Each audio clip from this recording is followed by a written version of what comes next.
What's going on, Mad Hatters, and welcome back to the episode 3 of the HatterCast. And today I'm joined by two names that you guys have seen already. I believe both from episode 1, right? So, Rick, just go ahead and say hello, and we'll pass it over to Matt. Hi, Ron. Rick Pelt here. Glad to be back.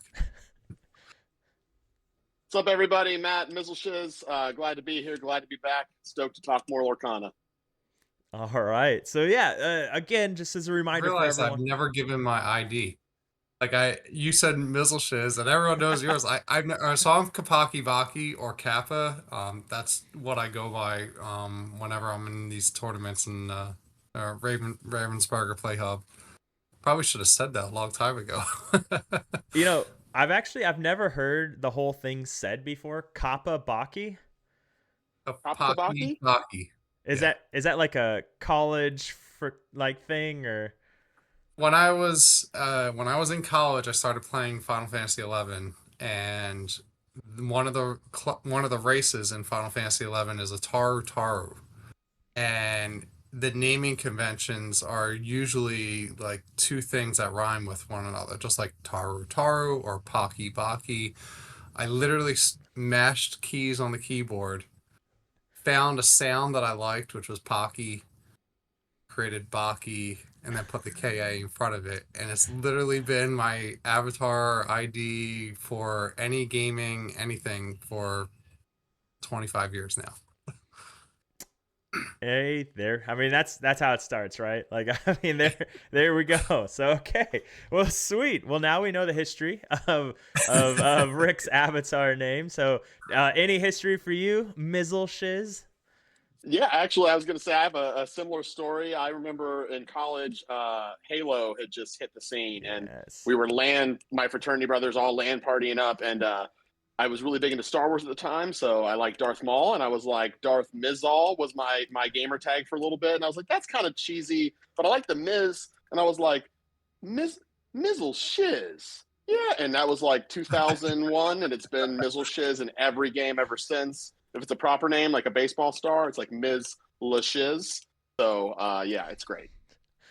All right. Not the sidetrack, but what fraternity were you in? Because I'm in Phi Gamma Psi. Yep, I saw that on the wall there. Sigma Tau Gamma. Okay, nice. No fraternity here. None of that stuff for me. So, for those that don't know, I'm active duty Air Force, and I joined right out of high school. I couldn't wait to join. I was super pumped. So no fraternity. Went to college all online, so still no fraternity. I don't even know if online fraternities are a thing. I think it'd be kind of weird, but I don't know. But yeah, so no cool fraternity stories. Now we create our own stories, and it's the fraternity of the Air Force. We'll call it that. So, but Meyer Madness comes from really nothing. I wanted to start a fitness YouTube channel ages ago, and I have no creativity, like zero creativity whatsoever. So I was just like, all right, I like Meyer, and having something that's like an M and an M sounds kind of cool, so I'll just Meyer Madness, and that was like the only thing that was there. And then when I started doing Lorcana stuff, I already had the YouTube channel stuff created, so I was just like, there we go. And I don't know, I never really expected it to be anything, so I never really put much thought into it. So here we are. Easy for branding. I know it's easy for branding. It is. Now you got people wearing your jersey all over the place, man. Look at that. It worked. It all works out, right? So, but yeah, no, it's it's pretty crazy. But so yeah, now we know. Now we got a little history. So I feel all the more closer to you guys now. So, but there is more to the podcast episode today than just talking about fraternities and where our avatar IDs came from. But it leads really well into, if this is your first time tuning into the podcast, what the podcast is. It's just locals, and we're just talking about the meta, casual, whether it's being casual, competitive. In this case, we're recapping set champs of week 1 and how that's going to lead these two gentlemen into the DLC and kind of what they may have learned this past weekend. And as they go to the DLC, of course, I won't be. Well, we'll talk about that. Let's get into the first list. All right, and my list was kind of I chose my list based off of the fact that I won't be at the DLC. So for those of you who don't know, so I played Purple Steel this past weekend. You know, I decided to be that person, but I'm not going to be at the DLC, so I didn't need to prep for that. And because I'll be at Disney World, so anyone doing the dopey or anyone going to be at Marathon Weekend, let me know. Okay, let me know in the comments. But I ran Purple Steel with one goal in mind. I ran this particular Purple Steel list to just smash dog players. Now, I could have ran Red Purple, and that probably would have been easier. But I just really wanted item removal. I really wanted just a dedicated list of nothing that might honestly beat nothing except for dogs. And I was okay with that because that was my only goal for the day. And the reason for that is because green, purple, pinky, that's what we're calling it now, just auto loses to dogs. And I was tired of it. So I wanted to flip the script. And because we have like 7 dog players in our local meta now, all thanks to Royce, God bless him. And so I get to set champs. Oh, the other thing that influenced this is I had to leave after round 3. Like there was no questions. I had to leave so I could get home and get ready to go to Disney. So I ran this, knowing I was going to leave at set 3. If I went 0-3, whatever, just hoping to get dogs. Rick, how many dog players were there this past weekend? 0, Yeah. unfortunately. I wish there were a couple.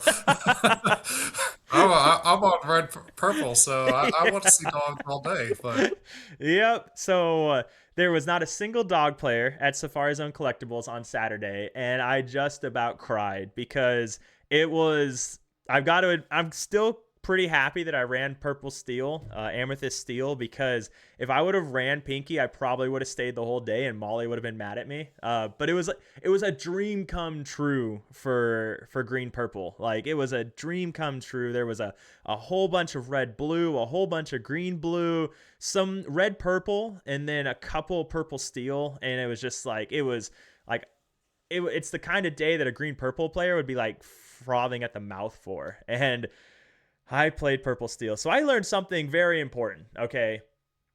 Just go and play what you enjoy, right? When you go somewhere, and this leads really well into the DLC and everything else, when you go somewhere to play Lorcana, you're giving your time up to go spend with friends and do, different things and just play what you enjoy, right? And that's what I learned. And I played this, and it was fun because I knew I was leaving after round 3, and it was different because I hadn't played any Purple Steel in like 3 sets. So I was kind of like learning on the fly.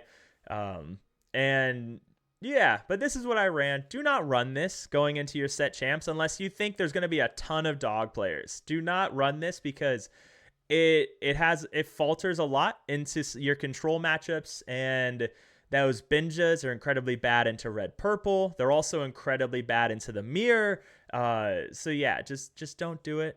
I will say I love Yzma though. Yzma that was on purpose. I will say that because the meta has started to flow back to this last set's Amethyst Steel meta, in that the Amethyst Steel players were all running Dumbo hate. So they were running those Smees or the Jafars, and they were running the Genies. So you get one card, maybe 2 with Dumbo, and then it immediately gets traded into. And if they used a Genie to trade into it, then they got a positive trade. So that was on purpose, and Yzma definitely was a monster this weekend. So, but yeah, that's what I ran. It's not really... that's my set champ story this weekend. Like I said, I wouldn't run it. Okay. But yeah, I know. Look at your list and compare it to some of the ones that actually did do well this weekend. You're really not that far off. No. You got, yeah. like 6 cards. I mean, that's a solid list. It's a solid list versus a certain type of matchup, and that's the thing. It's rock, paper, scissors. And if you plan for paper and you see scissors all day, guess what? You're scrubbing out early. Yeah. So I like the Yzma. Yeah. I do feel like Dumbo, is a lot harder to stick and resolve.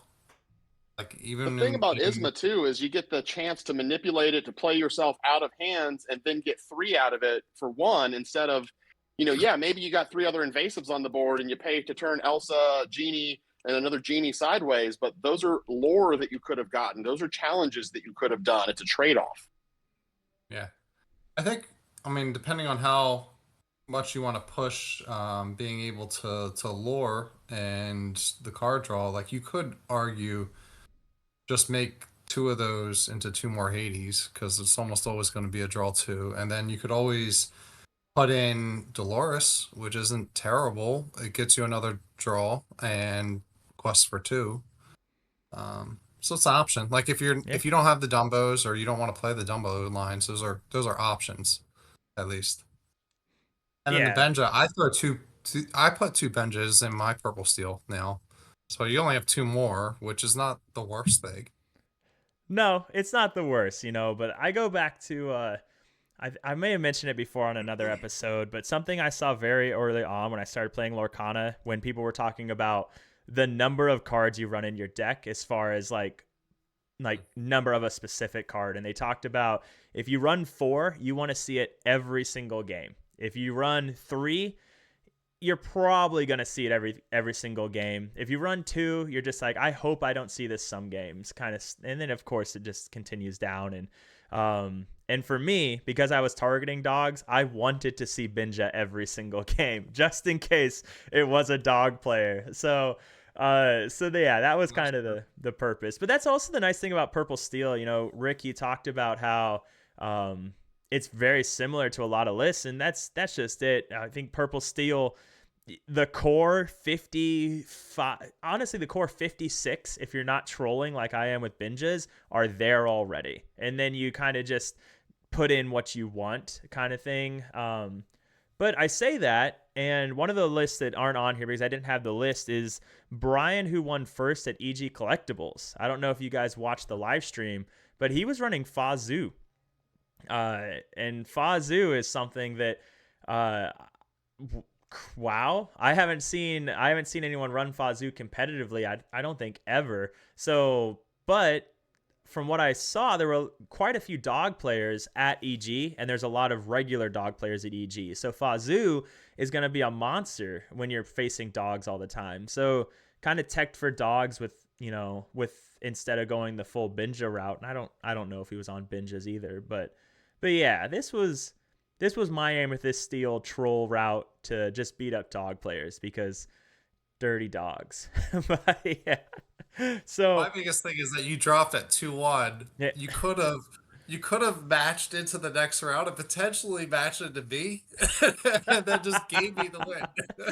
Well, that is true. That is true. But I know it was when Larry mentioned that he was going for his first ever mat, that he never won one.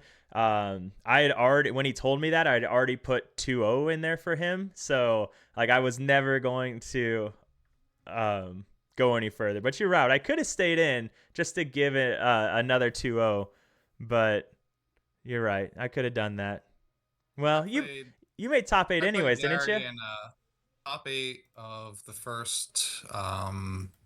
It was supposed to be 1K, became a 3K over at Safari Zone, and I beat him in probably the longest match we've ever had. It was, I don't know, like an hour and 45 minutes. It took forever. Thank God it was top 8 and it wasn't timed, but I beat him in that, and then I beat him last set at EG Set Champs in top 8.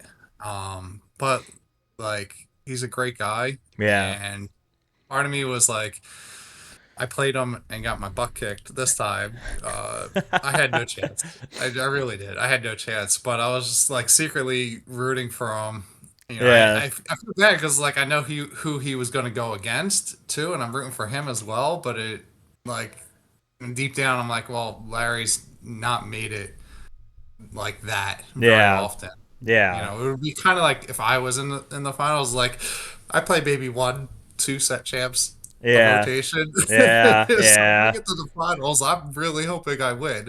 Yeah. Oh yeah. And that's, I think by the time I get back from Disney, there's going to be 1, maybe 2 set champs left. And so we'll kind of see how I feel about those. But because I know some people have gone to Disney World during set champs and they're like, all right, I'm going to go play a set champs now. Nah, not me. I am not Yeah, the only Lorcana I will be playing is some people have messaged me to like, hey, can we play like a game in the park or like at the Epcot event? Yeah, I'll do that, but I'm not going spending 8 hours at some random Yeah, store. It's like no, So, but yeah, for sure. to each their own. But you mentioned, we'll go ahead and jump to you, Rick, jump to you next, Rick, for your set champs kind of recap. You're talking about how you're playing Larry, so it kind of feels like a good transition over. So let Yeah. baby Sizu.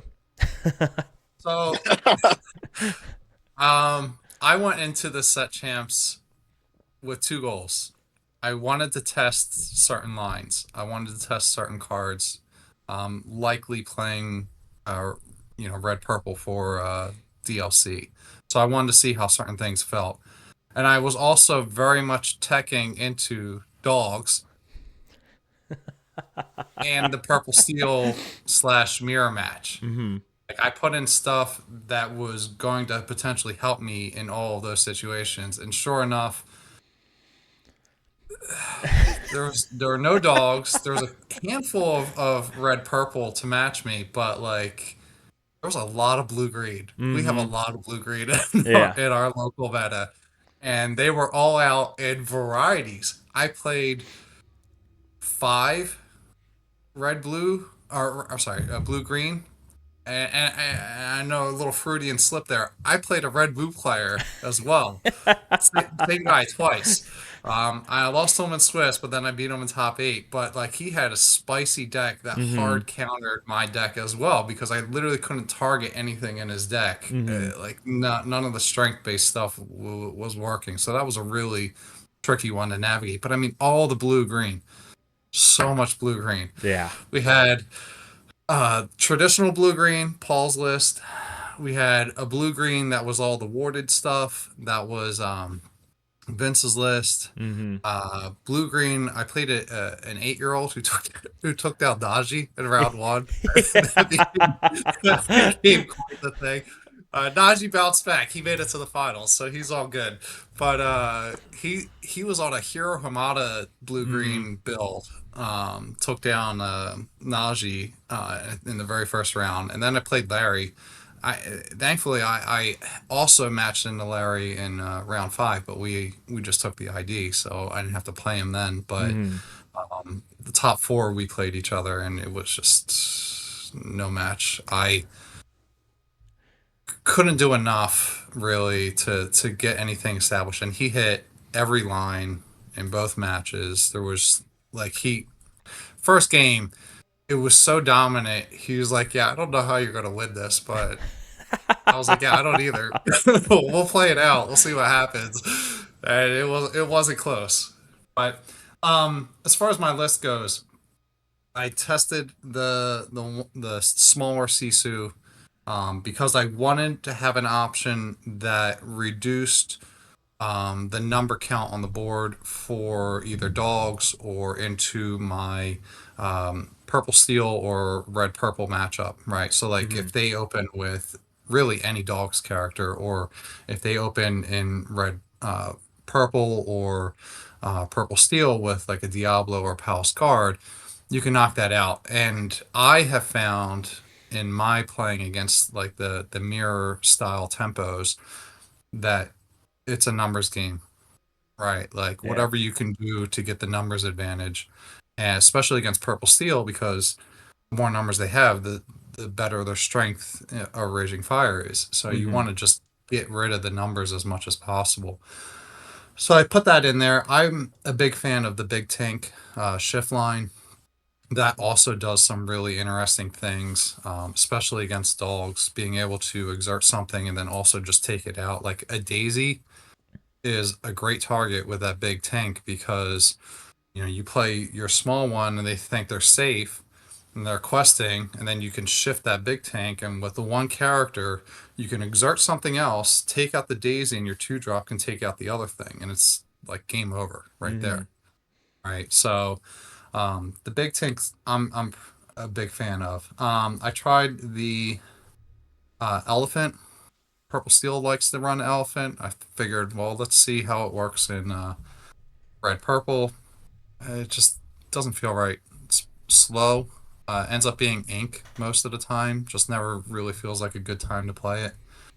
Um, I the things that I really liked about this list that I threw in that I didn't normally have, medallion weights, that red blue matchup that I mentioned, Mm-hmm. uh, probably won that top 8 one because of medallion weights. Being able to trade up, being able to continuously keep drawing more cards, because he was very much a top deck red Mm-hmm. blue. His Yeah. whole deck was designed to do that, and it's good at that.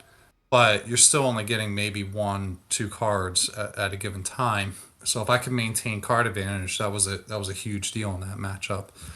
And then in all those blue green matchups, I think the biggest thing I learned is that they never come back is the best thing against blue green. That in library, but like they never come back. Literally won me games. It won Mm-hmm. me matches against Paul. Um, won me lines and some of the other ones just because if I can get another turn of questing or I can just hold them off a little bit here or there, where they can't challenge in with the things they need to challenge with in order to clear my board, gives me that time to get wide enough to get the win, right?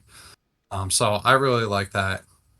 Normally that's in there against other Amethyst decks, but I thought it was pretty surprising how well it plays into blue green. Mm-hmm. Yeah. Um, I want to try Dragonfire. I keep hearing good things. People All keep right. talking about it. I, f- I don't know where I'm at with that yet, Yeah. but I'm also not too keen on even 2 Hercules anymore. I know um, Vince said that I won game 1 solely because of that, and there's definitely an argument for that. I was kind of locking down his John Silver's in that he was Mm. trying to apply reckless, and I was able to do trades that cleaned them up pretty nicely. Um, but in a lot of other matches, he feels sometimes slow and awkward.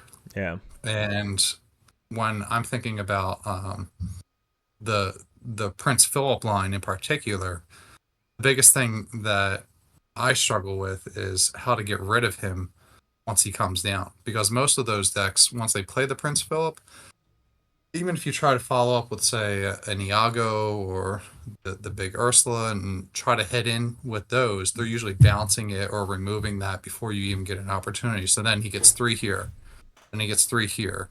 And it's like you're trying to get something back on the board to finish it off, Yeah. and you can't. So Dragonfire, as awkward as it might be a necessity in that match just to remove him. And even if I only run 2, my thought is, well, very likely most blue green players are working to get the 1 off, Mm-hmm. right? So if they get the 1 off and then you Dragonfire, right?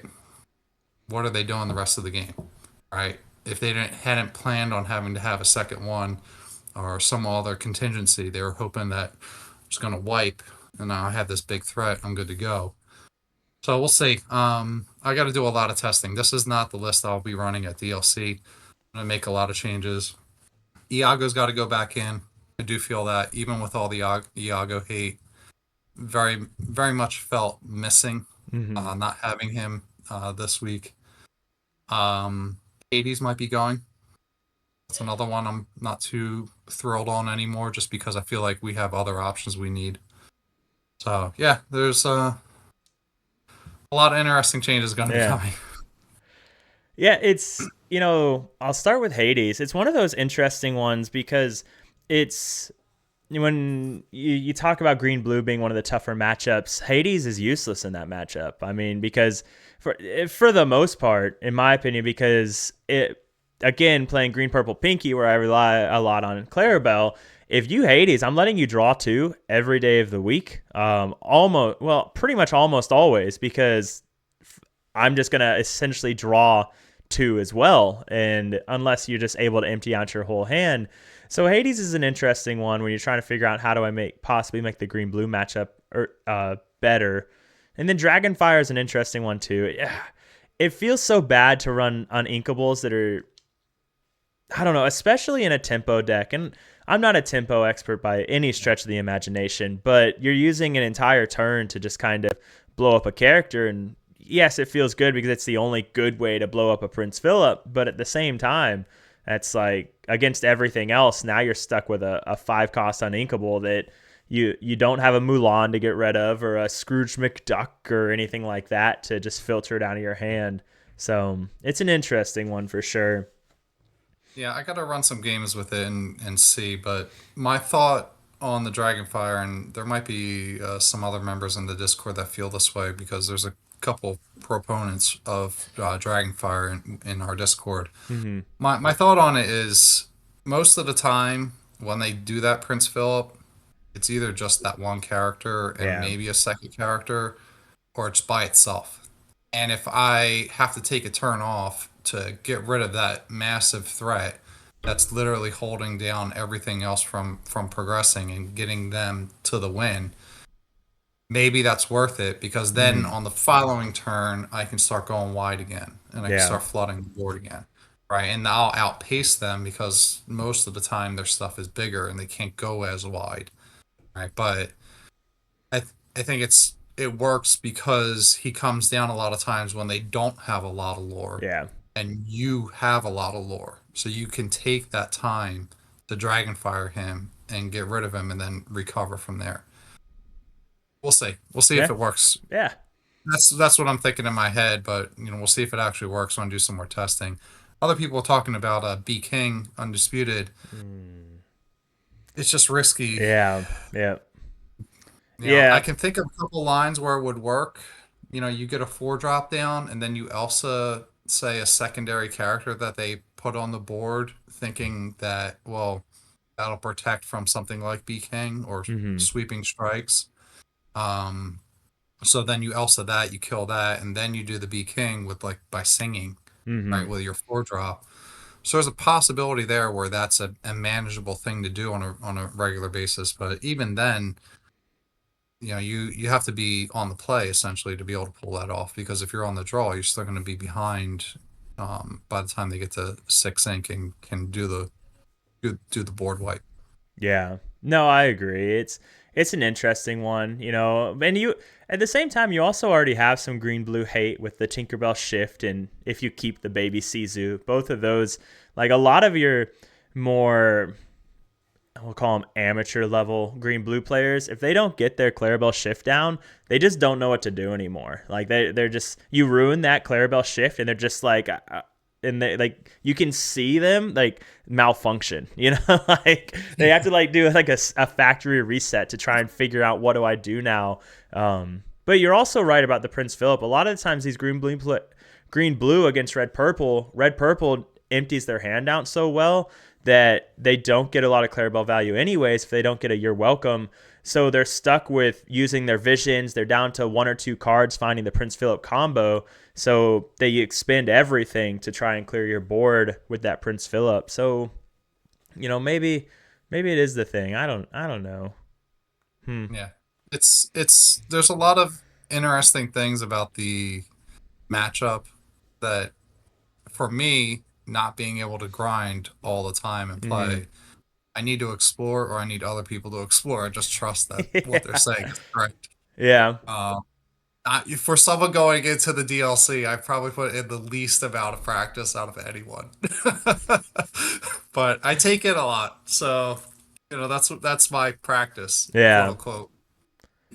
Well, Matt, for you being an Amber Steel player, how do you love seeing a red purple deck that's got Tinkerbell, Baby Sizus, all that fun stuff?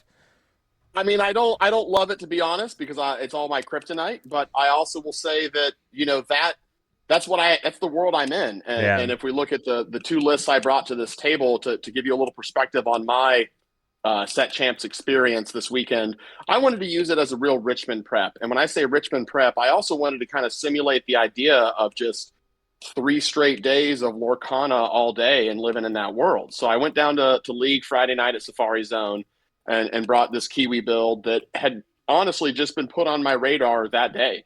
A good friend reached out and said, I know you're still waffling on which deck to take to Richmond. Why don't you look at this? It fits your play style. And it wasn't this build exactly. It was a version, actually the one that Vince had made. And then another buddy of mine sent me his list, and I kind of took these 3 or 4 different blue steel lists and built this Kiwi deck out. Ended up matching into you on Friday night, and you mentioned the Harlan video, so I watched that, and I went into Saturday. I made a bunch of changes, and I felt very confident about the list, and it played pretty well. Round 1, I matched up against Ruby Amethyst and lost the roll, and so it was on the draw, and just was trying to keep up with them the whole day. Got the Jafar Alice combo off one time, but they were just they horsemaned me, and that was the turn that I didn't have as much protection with the bodyguard. They were able to swing in, clear Alice, and then the next turn, horseman the Jafar cleared my board very quickly, and it left me feeling very similar to how a lot of those have gone. And so I kind of said, this is a newer list to me. I'm an Amber Steel player at heart. Let me go back to my roots on Saturday or Sunday. And so I went down to EG with the next list that you'll see, the aggro list. And it played so much better. It had kind of the same things that I was expecting to deal with. I unfortunately matched up into Larry as well that day, round 4, and another blue-green player on round 2. And once again, I lost all 5 rolls on Sunday, so I was on the draw all day long. Round 1, Circle of Life dogs, ate them alive. I mean, I felt bad even. It was like I got a God Hand game 1 and smashed them, and they're like 4 minutes into the start of the whole day, they're like, well, let's scoop game 2. And I'm like, okay. And I draw my hand, and I looked at it, and they went, I'm mulligan 5. And I just went, I'm keeping. And, of course, instantly they're like, you're on the draw game 2. You know what I'm playing, keeping. I might as well quit. And sure enough, I think I had, 20 lore by turn 5. Smashed them.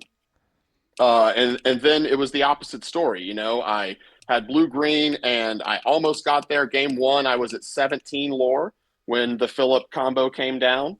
No, Under the Sea the first time, and then I held back 3 cards in my hand, so as soon as they Under the Sea, wide, Lady Nala, Penny, I think, is what I had ready to go.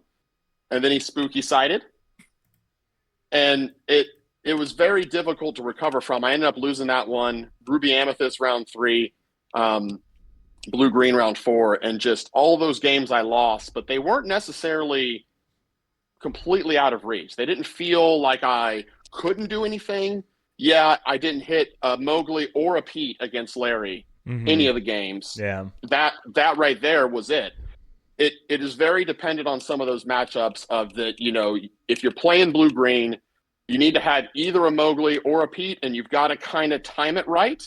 But if you do, it melts them down. As you mentioned earlier, the fire of the cannons on a baby Clarabelle on an amateur green-blue player the day before, and I see their whole, they broke down, and they're just like, what do I do now? And they're just like, you fired the cannons me? It was like, it was turn 2, and I fired the cannons and then dropped another Daisy and had a Daisy already on the board. So it was like turn 1 Daisy, turn 2 Daisy, fire the cannons, and I'm questing at the gate, and then I hit a Malicious, Mean, and Scary, and they're like, and so does it have the potential? Sure. Is it perfect? No. But I think what you touched on, Cody, at the very start of this whole day is the thing that really made my decision for me.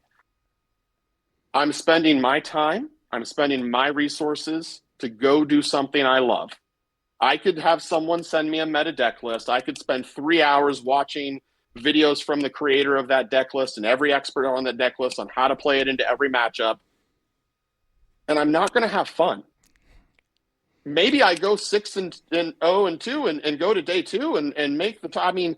Yeah, I want a golden Mickey. I want a promo. I want to have success. But at the end of the day, I want to have fun playing the game that makes me love this enjoyment. And this is the deck that does that for me. It feels competitive enough that I don't feel like I'm ever completely out of a matchup. And I know, if I'm playing Ruby Amethyst, I know I need to be off to a fast start, and I need to get those bodyguards down to protect, and I need to not interact with your board. I need to not take the bait of like, oh, you've got a Tinkerbell that's a 3/1 and I can take it out with my Aurora. No, make that choice. I'm dropping characters. I'm going wide. and then maybe I get the Fire of the Cannons at the right time. Maybe I get the Pete at the right time, or the Mowgli. And certainly it can really get there real fast. The Lady Nala drop on turn 3 or 4, certainly turn 3 if you're able to get Tiana down on turn 2, and then Lady into Nala. And most players at that point kind of panic and think, what do I do now? So I'd rather have a deck, once again, as a limited experience player. I've only been playing Lorcana for 4 months. I've got a ton of experience and reps in that limited time, but there's still so many decks and cards out there that I'm not familiar with, that this is a deck I like to play. It's comfortable for me. It's successful and has a way to be successful. And for every deck has its kryptonite, you know? And if just like you did with the tech against dogs, you were ready to eat dogs alive. Well, even if the field had been half dogs, that doesn't necessarily mean you're going to match up into them. And so you're kind of hoping in that situation. So for me, this is what I like. It's comfortable. I'm not set 100% on some of the cards. I still have a few. The little 1-drop Nala might go back to the Rhino Shift line. I'm still not sold on that in this meta. The Calhoun is a card that I just love. I know it's not really aggro so much as it's anti-aggro, but it feels nice sometimes to drop that on a board and have your opponent realize, like, oh no, now he can trade into me and gain lore, and I'm losing one of my characters. So there's a 6-7 card slots I'm still debating, but this, for me, the Set Champs experience this weekend showed me more than anything, I should play what makes me happy. I should play what I'm comfortable as. And if it's not as successful into the meta, well, if I win die rolls and they, there's so many other factors that kind of go into that, that I'd rather play something that I know I'm going to be having fun all day. And that thing that comes back to me is what I do at the start of every single game. Good luck, have fun, let's get started, to remember that first and foremost. Yeah, I think it's important, right? Like you gotta go into something like this and understand that first and foremost, if you're not having fun, you're going to feel like you've wasted your time and your money. Like, this is not a cheap thing to go to, right? And everyone wants to win, but if you just do the math, it's something like 20% of people will make day 2, and then like 1% will make top 8 to make, or not even 1%. I forget what it is. 1% is like top cut, I think. It's like it's a crazy margin, right? And to go in as anyone other than someone who is literally grinding this game 24/7 all the time and think to yourself, I'm going to win a golden Mickey, you're fooling yourself, right? So your first and foremost should be, how do I have fun, right? Everyone talks about set realistic expectations and goals. I just want to get my foil Mulan. I just want to make day 2, whatever those cases may be.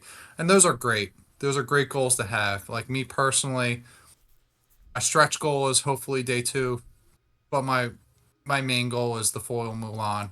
I don't think I'll have an issue getting 3 wins out of 8 rounds. Absolutely. For me, I feel like that's extremely reasonable. But more than anything, I'm going with 2 kids. I have a million side events that I'm trying to do with them. I'm trying to find the way to have the most fun with them where we're not literally playing the same exact deck every single event and getting bored out of our mind. Especially my 8-year-old, he's got ADHD. His focus isn't there. I got to keep him engaged and having fun. Right? Like, I think when you put this stuff into perspective and you think about it, like, that's why you're going to this, right? Is to have fun. Absolutely. So decks that allow you to have fun, that make you feel comfortable. Don't overthink it. Just play what is most comfortable to you, right? And really, in this meta, every deck has a kryptonite. Yeah. Every deck. Just make up your mind. What do you want to lose to? Just move forward. Stop second guessing it, right?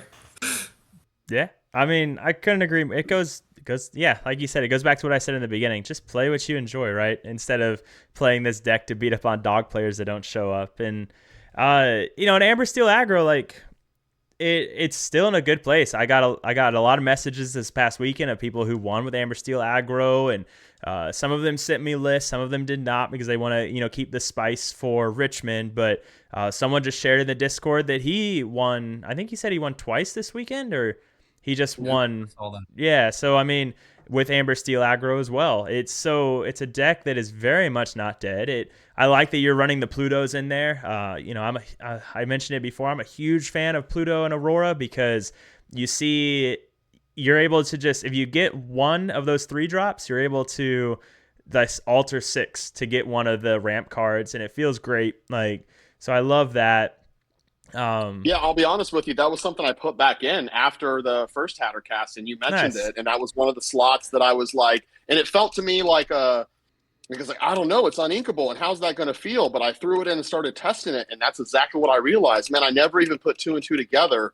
That now, instead of hoping for the Aurora and Tiana, if I get a Tiana, I can send 6, and I'm probably going to see one of the 2 of those, and then it doesn't matter. And the good thing about that is that, with Aurora, it's only the princesses. That's any character. And so now I can drop a Raja on turn 2. I can drop a Lady Nala combo on turn 2 if I got the Pluto. Man, it changes the aggression a lot. And it's, and I got to say, thank you for that. Yeah, that was the kind of the whole point was the look, like Tiana by herself when Amber Steel is the most, or not Amber Steel, but Amethyst Steel is the most popular deck right now. Tiana, even though they have Lexington and these other cards, she still wins the game generally if you're able to pop one down, and God forbid you pop her down behind a bodyguard. Holy crap. Or two of them down? Or 2. I had 2 Tianas and a bodyguard down, and the opponent literally just scooped right then. I mean, I was only at 7 lore, but I threw 2 Tianas and a bodyguard down, and they said, all right, next game. Yeah. I know where this is going. Yeah, but I mean, even with Purple Steel, they gotta build up enough numbers to strength you, or they gotta waste their turn 4 doing Thunderbolt. Yep. Both of which don't feel good at all. Yeah. If you're a Purple Steel player, right? So, yeah, that 4 health on her is clutch and making, and you drop a penny and give her that resist one, and now she's got 5 health. You have to do it once. That definitely gave a few headaches this weekend too. Yeah, it's definitely a viable deck. It's just, I think it's like every other deck, right? If you're comfortable with it, the play lines, your matchups, you'll definitely win. Even though it's not the most dominant thing as it used to be, in the prior set, right? Yeah, but absolutely. It still has lines to win any matchup. Yeah, and Kiwi, I think Kiwi is a very good deck. I think the issue with Kiwi though is that it's a deck that you need some reps in. The easy answer is Captain Hook, Ichabod, Nala, Bodyguard, Alice. You get that stuff down. That's the easy answer. But it's what do I do if I don't have that line? Do I go Ichabod or do I go Nala versus Green Blue so I can set up a Goliath? There's just so many choices to be made. Do I even need to worry about getting to enough ink for Jafar if I can just quest out because that's what my hand is like? And then we talked about it on Friday. It's not your normal deck where you can just kind of alter for the high roll because you'll brick, or even if you don't brick, you're you'll brick so many times, and then they're not uninkables that you can just throw down like Amber Steel aggro. My Amber Steel aggro runs 22 uninkables, and I feel like I could add more. Whereas Blue Steel, it runs 16, and I'm just like, and it felt horrible. Yeah, it felt agonizing. Yep. And just like you said with the Pluto, I'm at same thing. I'm at 22 uninkables in there, and I'm not worried about dropping 4 inkables for 4 Calhouns if I decide to go that route because Pluto changes the map. And with that deck too, there's only 3 is the highest cost of anything in there currently. So you don't have to have that much. This one though, the uninkables felt very clunky, and I'll never forget the game that I mulliganed 2 docks and a Nala and an Ichabod and got back 2 docks and a Nala and was like, well, this game is pretty much unwinnable now. There's nothing I can do because the good cards I need to play, I have to ink, and now I've got this dead weight in my hand, and I didn't have a Mulan that time to cycle some of it away, and it just it feels very strong if you know it in and out. And I recognize I don't know it in and out. I don't have time to know it in and out. So let's table that for after Richmond. But after Richmond, this is something I'm certainly going to go back to. It felt a lot of fun, and when it did hit and when it did work, it was very satisfying. Nice. Yeah, uninkables, like we talk about these uninkables that aren't uninkables, as well as inkables that are more like uninkables because you really just can't ink it. You have to have it. And I deal with the same thing in red purple. Like I've had this conversation with a couple of people now where at 14 uninkables, I brick so much more than 13 uninkables, which it's one number, but if for some reason it feels completely different. And even then, I'm at the point now where like there have been times I've debated cutting a GD. Yeah. In red purple, just because I'm like, I had a game once. I had all 4 GDs. You 4 of them? And like the first 5 draws. I was like, what am I supposed to do with this? And of course they each got managed, so I had no board presence and just felt like I kept playing a brick that was immediately answered every single time. Yeah.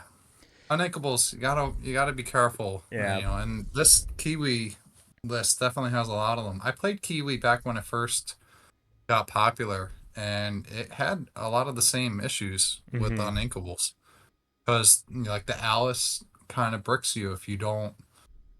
What it does is you have to give away the idea of the high roll and hitting that dream hand against your matchup. And sometimes you have to be very smart and analyze, these are the 7 cards I have. I can't go for it. I need to keep these 2 as ink, throw the rest, and if I end up getting bad 5, at least I can ink these 2, and or maybe it's 3 or whatever the cards are. But you're right. There's those cards that, they're inkable, but you can't ever ink them if you're hoping to actually win that matchup. And so it just puts you in a lot of those real tough, which if you're a pro player, if you do this 8 hours a day, every day for months, that's easy. If you're an amateur or a newer player or someone whose main goal is to have fun, this is a tough deck to wrap your head around on short notice. Yeah, no, it is. And it's going to be interesting. And, it goes, I think Kiwi will be a deck that we see quite a bit of at the DLC because I think people have been practicing it, people that played it last set. But, speaking of decks that we might see at the DLC, we had some that kind of stuck out this past weekend that have been getting a lot of talk, and we'll just kind of go over them pretty quickly because I know, I've got to get the car packed, and I know Rick, being a family man, has like 9 different appointments with his kiddos for sports things. And so, but the first one I wanted to bring up really quick was this Green Steel list. This one is being talked about a lot right now, and it's one that it's very similar to what we saw Lorcana decks talk about at the end of last set and then at the beginning of this set, and then kind of just disappeared. And I think that now that green blue is as popular as it is, it kind of gives room for this deck to come back. It's doing so what do you guys think this is something that we could possibly see a lot of because it did so well this weekend?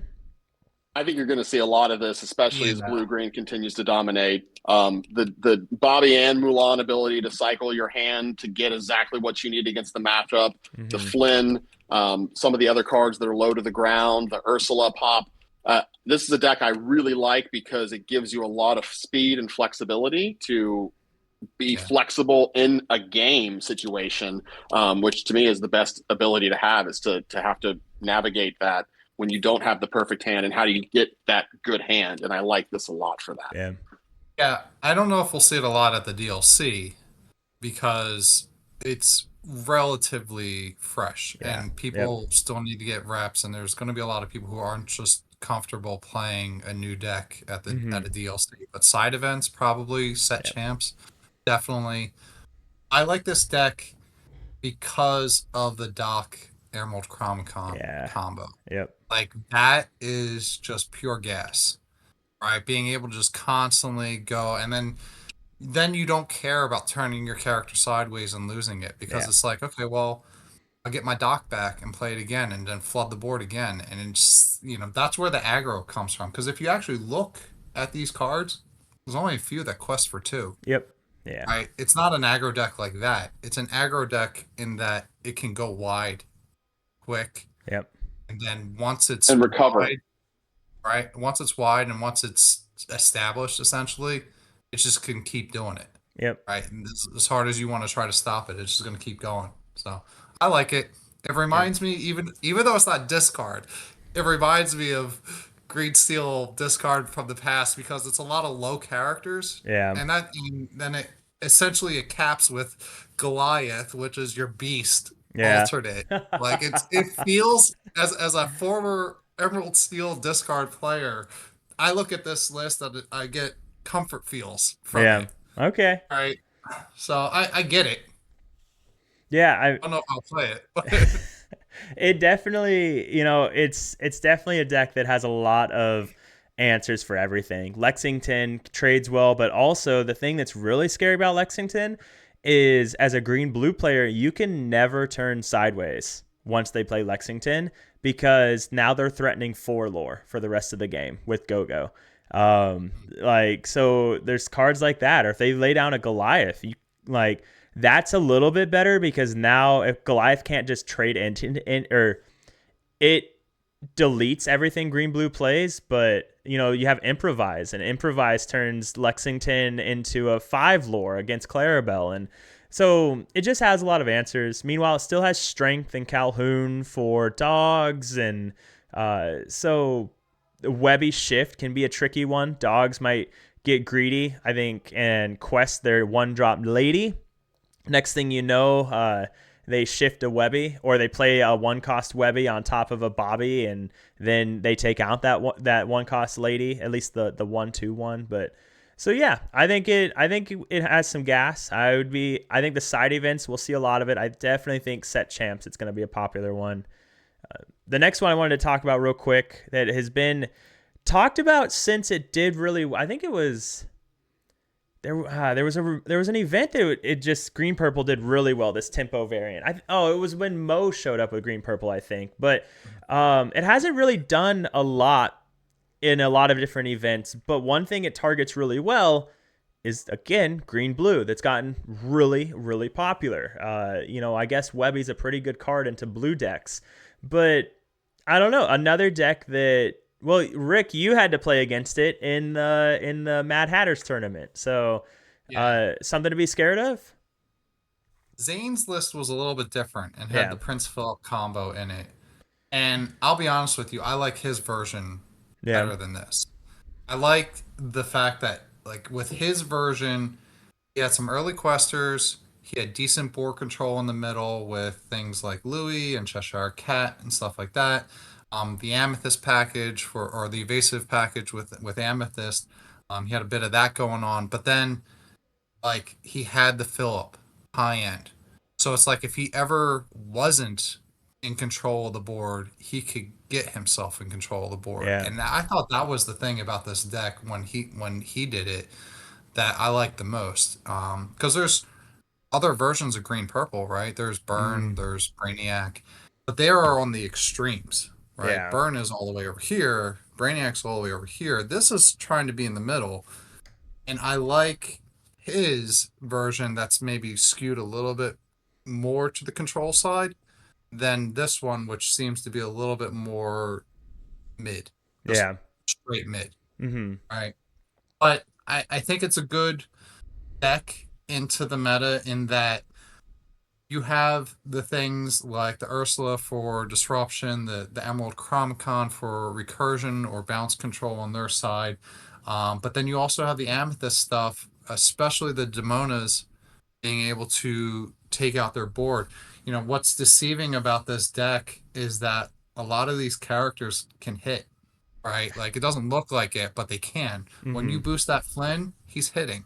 That is a strong character. Same thing with the Louis Cheshire Cat, even though it's just a 3/4, me being a red purple player, I see 3/4 doing work all the time. Yeah. Right. So, like, these things can hit. So nowhere in this lineup, when you're looking at it, do you ever feel like you don't have a shot? Right. Yeah. You can manage the board, you can push aggro lines. It's very much like red purple. I like it a lot. If I had more time to play some reps, I'd probably consider this for the DLC. All right. What do you think, Matt? Yeah, I like it a lot too. Certainly, there's a couple cards in here different from some of the builds that I've seen, but it looks very consistent. And the thing that I like as well is, some of my favorite cards are cards like White Rose, Giant Cobra, those ones that people forget about, and they're heads down, they're in the match, and they're doing complex math, and they're like, okay, well, my mother knows best that, and then you, and then I crash in here and I do all this, and they're like, and you'll only be at 19, and they're like, okay, I do all this, and they pass to you, and you're like, great, White Rose.